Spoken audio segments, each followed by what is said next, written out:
नमस्कार विद्यार्थी मित्रांनो, स्वागत आहे आपलं पुन्हा एकदा एमपीएससी लायब्ररी या आपल्या युट्यूब चॅनलमध्ये. विद्यार्थी मित्रांनो, आज आहे 22 मे 2026.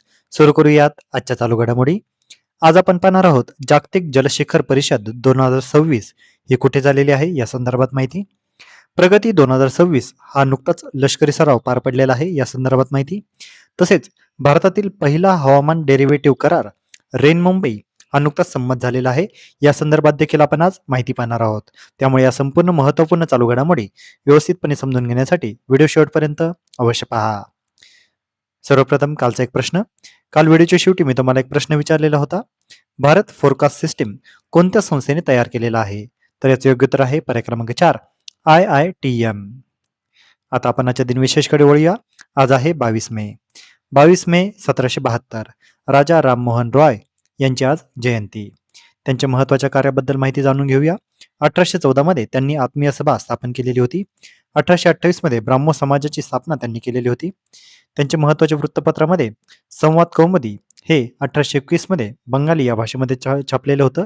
तर मिरत उल अखबार हे 1822 मध्ये पर्शियन भाषेमध्ये त्यांनी सुरुवात केलेली होती. 22 मे हा दिवस संपूर्ण जगभरामध्ये इंटरनॅशनल डे ऑफ बायोडायव्हर्सिटी म्हणजेच आंतरराष्ट्रीय जैविक विविधता दिन म्हणून साजरा केला जातो. जैवविविधतेचे महत्त्व आणि तिच्या संवर्धनाबाबत जागतिक पातळीवर जनजागृती करण्यासाठी हा दिवस पाळला जातो. 2026 ची म्हणजे यावर्षीची थीम आहे acting locally for global impact म्हणजेच जागतिक प्रभावासाठी स्थानिक पातळीवर कृती करणे. 22 मे 1961 हुंडाबंदी विधेयकाला राष्ट्रपतींची संमती मिळून हुंडाबंदी कायदा हा अस्तित्वात आलेला होता. 22 मे 1859 स्कॉटिश डॉक्टर व शेरलॉक होम्स या गुप्तहेर कथांचे लेखक सर ऑर्थर कॉनन डॉयल यांचा आज जन्मदिवस. 22 मे 1545 भारतीय शासक शेरशहा सुरी यांच्या आजच्या दिवशी निधन झालेले होते. 22 मे 1991 भारतीय कम्युनिस्ट पक्षांचे संस्थापक व कामगार पुढारी कॉम्रेड श्रीपाद अमृत डांगे यांच्या आजच्या दिवशी निधन झालेले होते. 22 मे 1972 सिलोन या देशाचे नवीन राज्यघटना स्वीकारून देशाचे नामकरण श्रीलंका असे करण्यात आलेले होते. तर विद्यार्थी मित्रांनो, हे होते आजचे दिनविशेष. आता आपण आजच्या चालू घडामोडींना सविस्तरपणे जाणून घ्यायला सुरुवात करूया. प्रश्न क्रमांक पहिला. आंतरराष्ट्रीय बिग कॅट अलायन्स याची पहिली शिखर परिषद कुठे आयोजित करण्यात आलेली होती? तर याचे योग्य उत्तर आहे पर्याय क्रमांक 2 नवी दिल्ली. आंतरराष्ट्रीय बिग कॅट अलायन्स याची शिखर परिषद आता पुढे ढकलण्यात आलेली आहे. याची पहिली जी शिखर परिषद होती ही 1 ते 3 जून 2026 या दिवशी होणार होती. याचं ठिकाण होतं नवी दिल्ली. यामध्ये 95 देश सहभागी होणार होते आणि यावर्षीची पहिल्या आंतरराष्ट्रीय परिषदेची थीम होती save big cats, save humanity, save ecosystem. याबरोबरच 4थी भारत आफ्रिका फोरम शिखर परिषदही आयोजन करण्यात आलेली होती. परंतु आता हे सर्वच आता पुढे ढकलण्यात आलेलं आहे. याचं कारण म्हणजे अनेक आफ्रिकी देशांमध्ये मोठ्या मांजर प्रजाती आढळतात आणि ते संवर्धन, पर्यावरणीय शाश्वतता व जैवविविधता संरक्षणाच्या जागतिक प्रयत्नांमध्ये महत्त्वाचे भागीदार आहेत. काही महत्त्वाच्या गोष्टी लक्षात घ्या, ज्या भारताने सुरू केलेल्या आहेत आणि या प्रमुख आंतरराष्ट्रीय संघटना देखील आहेत. यातील पहिली महत्त्वाची संघटना म्हणजे इंटरनॅशनल सोलार अलायन्स, दुसरी महत्त्वाची संस्था international big cat alliance, coalition for disaster resilience infrastructure आणि ग्लोबल बायोफ्युएल अलायन्स. या चारही महत्त्वाच्या आंतरराष्ट्रीय संघटना या भारताने सुरू केलेल्या आहेत. त्यामुळे परीक्षेच्या अनुषंगाने या सर्व आपल्याला महत्त्वाच्या आहेत. पुढचा प्रश्न. जागतिक जलशिखर परिषद 2026 कुठे पार पडली? तर याचे योग्य उत्तर आहे पर्याय क्रमांक 1 माद्रिद. जागतिक जलशिखर परिषद 2026 ही नुकतीच स्पेन या देशाची राजधानी माद्रिद या ठिकाणी 18 ते 20 मे 2026 या कालावधीमध्ये पार पडली. जागतिक जलशिखर परिषद 2026 ही स्पेनची राजधानी माद्रिद येथे उत्साहात पार पडली. या परिषदेमध्ये जगभरातील जलतज्ञ, धोरणकर्ते, उद्योग नेते आणि वित्तीय संस्था सहभागी झालेल्या होत्या. या परिषदेचे मुख्य उद्दिष्ट काय होते? तर जागतिक जलसुरक्षा मजबूत करणे, पाणी तंत्रज्ञानातील नाविन्यपूर्ण उपायांवर चर्चा करणे, तसेच जलव्यवस्थापन, वित्त आणि नियमन यामध्ये आंतरराष्ट्रीय सहकार्य वाढवणे, तसेच भविष्यातील पाणी टंचाई आणि हवामान बदलाच्या आव्हानांना सामोरे जाण्यासाठी रणनीती ठरवणे हे या परिषदेचे मुख्य उद्दिष्ट होते. या ग्लोबल वॉटर समिट 2026 मध्ये बेंगळुरू पाणी पुरवठा आणि सांडपाणी मंडळाने म्हणजेच BWSSB या मंडळाने जगातील अव्वल 5 जल उपयोगितांमध्ये स्थान मिळवलेले आहे.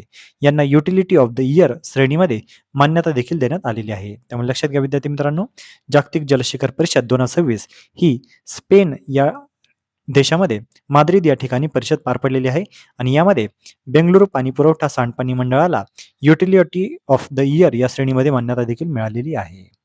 वळूया पुढच्या प्रश्नाकडे. प्रगती 2026 लष्करी सराव कुठे सुरू झाला? तर याचे योग्य उत्तर आहे पर्याय क्रमांक 4, मेघालय.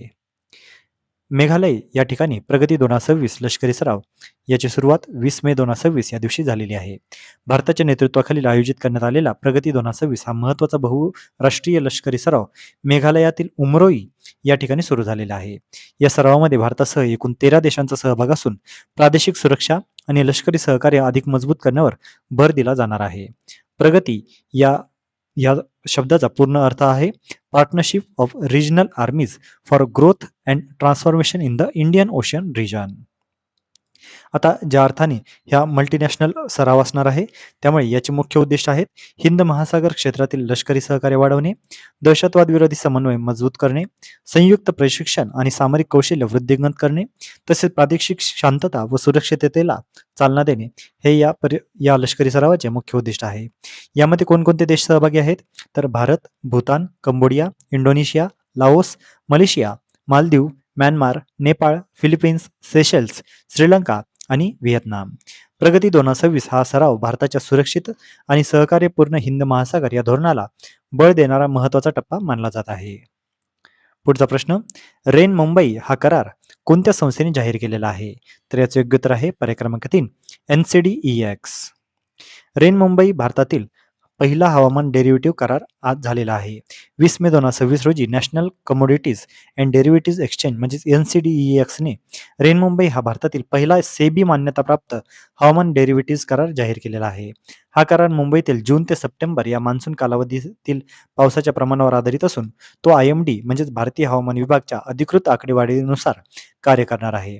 हा प्रकल्प Indian institute of technology Bombay यांच्या सहकार्याने विकसित करण्यात आलेला आहे. या कराराचा मुख्य उद्देश काय तर पावसातील बदलामुळे होणारा आर्थिक धोका कमी करणे, शेतकरी, बांधकाम कंपन्या, वीज कंपन्या आणि लॉजिस्टिक क्षेत्र आणि बँकांना संरक्षण देणे हा यामागचा मुख्य उद्देश आहे. पुढचा प्रश्न. चौथी भारत आफ्रिका शिखर परिषद का पुढे ढकलण्यात आली? तर याचे योग्य उत्तर आहे पर्याय क्रमांक 3, इबोला उद्रेकामुळे. चौथी भारत आफ्रिका शिखर परिषद ही नुकतीच पुढे ढकलण्यात आलेली आहे. याचं स्थळ नवी दिल्ली या ठिकाणी होतं आणि याचा नियोजित कालावधी मे 2026चा होता. परंतु भारत आणि आफ्रिकी देशांमधील सहकार्य अधिक मजबूत करण्यासाठी आयोजित करण्यात आलेली ही चौथी भारत आफ्रिका शिखर परिषद पुढे ढकलण्यात आलेली आहे आणि याचं कारण म्हणजे काँगो आणि युगांडा येथे झालेल्या इबोला विषाणूच्या उद्रेकामुळे ही परिषद स्थगित करण्याचा निर्णय घेण्यात आलेला आहे. या परिषदेचे उद्दिष्ट होते भारत आणि आफ्रिका व्यापार व गुंतवणूक वाढवणे, आरोग्य, शिक्षण, तंत्रज्ञान आणि संरक्षण क्षेत्रातील सहकार्य मजबूत करणे आणि जागतिक पातळीवर दक्षिण सहकार्याला चालना देणे. विद्यार्थी मित्रांनो लक्षात घ्या, अशा पद्धतीचा देखील क्वेश्चन आपल्याला या अगोदरही विचारण्यात आलेला आहे की कोणत्या तरी मेडिकल रिझन का या असल्यामुळे ही परिषद पुढे ढकलण्यात आलेली आहे. त्यामुळे अशा पद्धतीचे प्रश्न आपल्याला वारंवार विचारण्यात येतात. इबोला या विषाणूच्या उद्रेकामुळे ही परिषद पुढे ढकलण्यात आलेली आहे. तर विद्यार्थी मित्रांनो या होत्या आजच्या चालू घडामोडी. आजच्या महत्त्वपूर्ण चालू घडामोडीवर आधारित मी आता एक प्रश्न विचारणार आहे ज्याचं उत्तर तुम्ही सर्वांनी आता कमेंटमध्ये द्यायचं आहे. प्रश्न आहे जागतिक जलशिखर परिषद 2026 मध्ये युटिलिटी ऑफ द इयर मान्यता कोणाला मिळालेली आहे? तर यासाठीचे पर्याय आहेत दिल्ली जल बोर्ड, पर्याय क्रमांक 2 BWSSB, पर्याय क्रमांक 3 NTPC आणि पर्याय क्रमांक 4 ONGC. तर विद्यार्थी मित्रांनो तुम्ही सर्वांनी आता या प्रश्नाचं योग्य उत्तर कमेंटमध्ये द्यायचं आहे. जे कोणीही विद्यार्थी या प्रश्नाचं योग्य उत्तर कमेंटमध्ये देतील त्याच्या कमेंटला नक्कीच लाईक देखील देण्यात येईल. विद्यार्थी मित्रांनो या होत्या आजच्या चालू घडामोडी. तर अशाच अधिकाधिक इन्फॉर्मेटिव्ह कंटेंटसाठी आपली MPSC लायब्ररी या यूट्यूब चॅनलला सबस्क्राईब आणि शेअर करायला अजिबात विसरू नका. धन्यवाद.